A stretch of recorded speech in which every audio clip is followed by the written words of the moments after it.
सुंदर घर है। मुझे नहीं पता था कि तुम शादी का इतना अच्छा सरप्राइज दोगे। मैं पूरा घर देख कर आती हूँ। हाँ, मैंने भी पूरा घर ठीक से नहीं देखा। मैं भी साथ आता हूँ। ये है राजीव और स्नेहा, जिनकी कुछ ही महीनों में शादी होने वाली है।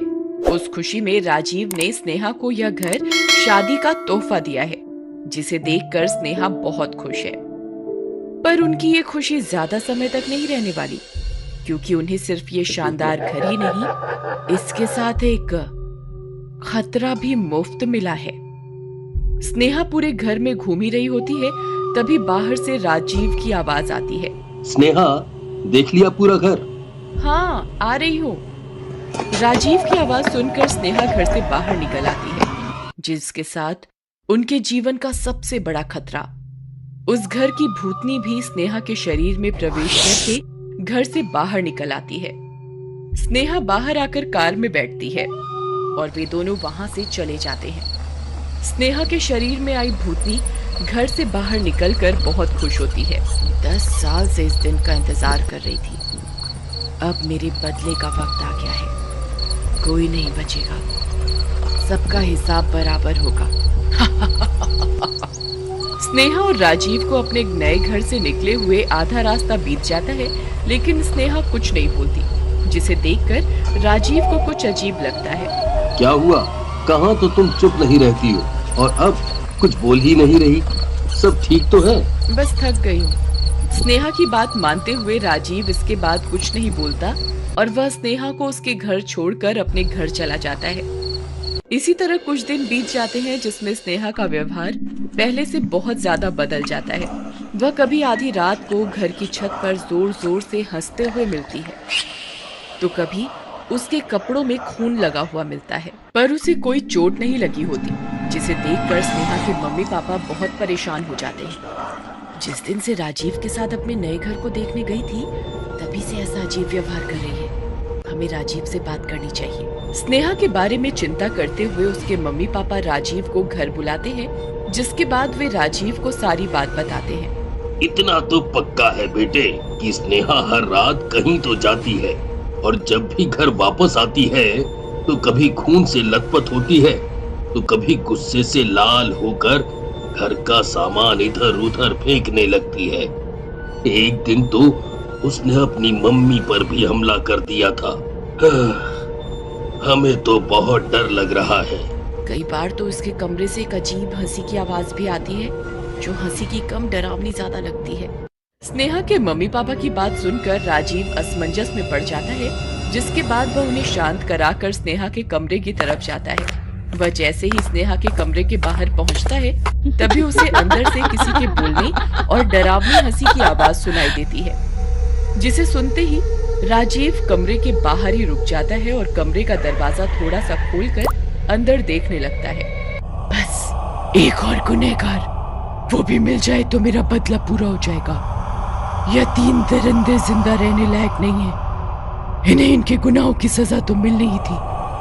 2 को तो सजा दे दी, पर अब तीसरे को मारने वाले दिन इस स्नेहा की शादी है। अगर उस दिन मैं फंस गई तो मेरा बदला अधूरा रह जाएगा। मुझे किसी भी तरह स्नेहा को राजीव और इसके परिवार से दूर रखना होगा, फिर मेरा बदला पूरा। और मैं इसी शरीर में हमेशा के लिए रह सकती हूँ। अपने आप से यह सब बोलते हुए भूतनी आगे की योजना सोचने लगती है। वहीं दूसरी तरफ राजीव यह सब देखकर और सुनकर एकदम हैरान रह जाता है, जिसके बाद वह स्नेहा की फिक्र करते हुए किसी को कुछ बताए बिना ही वहां से चला जाता है। क्या मैंने जो देखा वो सब सच है? क्या स्नेहा के अंदर सच में कोई भूतनी है? नहीं, मुझे जल्दी कुछ सोचना होगा और किसी भी तरह अपनी स्नेहा को उस भूतनी से बचाना होगा। अपने आप से यह बोलते हुए राजीव का ध्यान नए घर दिलाने वाले ब्रोकर की तरफ जाता है, जिसके बारे में वह सोचकर बिना कोई देरी किए उस ब्रोकर के ऑफिस पहुंच जाता है। मुझे भूतिया घर दिलाता है? कितना बड़ा झूठ! जल्दी बता, मुझसे पहले उस घर का मालिक कौन था? मुझे उससे मिलना है। भाई क्या हुआ? इतना गुस्से में क्यों हो? फालतू के सवाल नहीं, मुझे अभी उसका एड्रेस बताओ। राजीव का गुस्सा देखकर ब्रोकर बहुत डर जाता है और उससे उस घर के मालिक का एड्रेस बता देता है, जिसके बाद राजीव सीधा उस पुराने मालिक के घर जाता है और उससे भूतनी के बारे में पूछता है। भूतनी का नाम सुनकर घर का पुराना मालिक बहुत डर जाता है, लेकिन फिर स्नेहा की स्थिति के बारे में जानकर वह राजीव को उस घर और भूतनी की सच्चाई बता देता है। मैं उसके बारे में ज्यादा तो नहीं जानता, क्योंकि जैसे ही मैंने भूतनी के बारे में सुना और मेरे परिवार ने उसे महसूस किया, तो हमने किसी को सच बताए बिना उस घर को बेच दिया। पर जितना मैंने सुना और देखा है, उतना आपको बता सकता हूँ। कुछ सालों पहले वो भूतनी एक इंसान ही थी। शहर के किसी बहुत बड़े बिजनेसमैन की कंपनी में जॉब करती थी। वह अपनी जॉब से बहुत खुश थी, लेकिन फिर एक दिन शायद उससे उस बिजनेसमैन का ऐसा सच पता चल गया जिससे वह बर्बाद हो सकता था। इसलिए उसने अपने सच को छुपाने के लिए उसी घर में उस लड़की को मारकर वहीं दफना दिया था। वह उसी लड़की की आत्मा है जो अपने बदले के लिए आज तक भटक रही है। बहुत पता करने के बाद मुझे उसके घर का एड्रेस मिला था, वो मैं तुम्हें दे देता हूँ। जहाँ एक तरफ राजीव उस भूतनी के घर का एड्रेस मिलने के साथ सच के करीब पहुँच रहा होता है, तो वहीं अपने आखिरी बदले के लिए स्नेहा को सबसे दूर करने के लिए वह भूतनी आतंक मचाना शुरू कर देती है। एड्रेस मिलने के बाद राजीव समय का अभाव देखते हुए बिना कोई देरी किए तुरंत भूतनी के घर की तरफ निकल जाता है।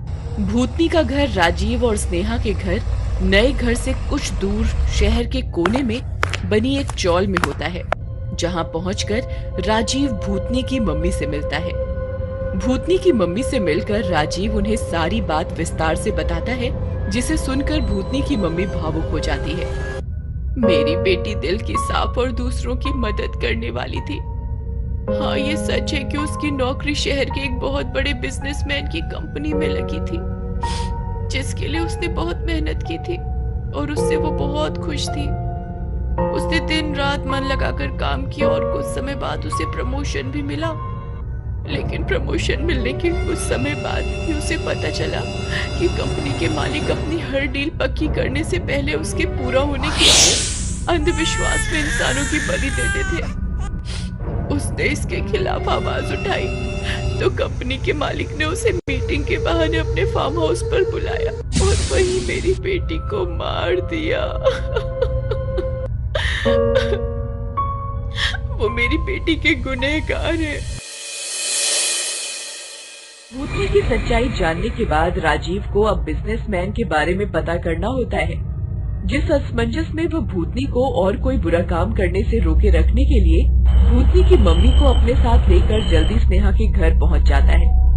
जहां पहुंचकर वह देखता है कि भूतनी ने स्नेहा के मम्मी पापा को मार दिया। राजीव के साथ अपनी मम्मी को वहां देखकर भूतनी एकदम हैरान रह जाती है और स्नेहा के शरीर से निकलकर बाहर आ जाती। मेरी माँ को इन सब के बीच यहाँ लेकर आने की तेरी हिम्मत कैसे हुई? वो मुझे नहीं लाया, मैं उसके साथ आई हूँ। बेटी, मुझे पता है तू अपना बदला ले रही है, पर उसमें इन मासूम लोगों को परेशान मत कर। ये बदला भूल जा। अकेले नहीं जानती माँ, ये सब उस हत्यारे के परिवार वाले ही हैं और जो भी इंसान उससे जुड़ा होगा उन सबको मरना होगा। नहीं, ये हमारा परिवार नहीं है। कुछ समय पहले स्नेहा के पापा ने इनके साथ एक डील फिक्स की थी, जिसके बाद हम सबके बीच दोस्ती बन गई। हम उसे सिर्फ एक बिजनेसमैन दोस्त की तरह ही जानते हैं। हमारा उसके बुरे कामों से कोई लेना देना नहीं है। हमें तो उसके बारे में कुछ पता भी नहीं। अगर तुम चाहती हो तो मैं अभी उन्हें यहाँ बुला लेता हूँ, पर प्लीज मेरी स्नेहा को कुछ मत करना। ऐसा बोलकर राजीव उस बिजनेसमैन को फोन करता है और अपनी शादी की पार्टी के बहाने से उसे स्नेहा के घर बुला लेता है, जिसके कुछ देर बाद वो बिजनेसमैन वहाँ आता है, जिसे देखकर भूतनी गुस्से से लाल हो जाती है और घर को चारों तरफ से बंद कर देती है। अपने सामने एक भूतनी को देखकर बिजनेसमैन डर से पसीने पसीने हो जाता है। राजीव, स्नेहा, अरे कहाँ हो तुम? ये सब क्या हो रहा है? बहुत शौक है ना तुझे लोगों की बलि देने का। आज उन दोनों की शादी की खुशी में तेरी बलि चढ़ेगी। मेरा बदला पूरा होगा। तूने मुझसे मेरी जान ही नहीं, मेरी माँ से उसका सहारा और मुझसे मेरी पूरी दुनिया छीनी है। तेरे बाकी दोनों साथियों को तो मैंने ऊपर पहुंचा दिया। अब तेरी बारी है उनके पास जाने की। भूतनी की बात सुनकर बिजनेसमैन डर की वजह से अपनी जान बचाने के लिए घर में इधर उधर भागने लगता है। बहुत देर तक इसी तरह बचते हुए इधर उधर भागने के बाद भी वह बिजनेसमैन अपनी जान बचा पाता और भूतनी अपना बदला लेते हुए इसी तरह बार बार उसके साथ कुछ न कुछ करते हुए बिजनेसमैन की जान ले लेती। अपनी जीत पर खुश होते हुए भूतनी बिजनेसमैन के मरने के बाद बहुत तेज तेज हंसने लगती है और फिर वहाँ से गायब हो जाती है। जिसके कुछ समय बाद स्नेहा के ठीक होने पर राजीव और स्नेहा शादी कर लेते हैं और भूतनी की मम्मी को अपने साथ लेकर अपने नए घर में खुशी और शांति से रहने लगते हैं।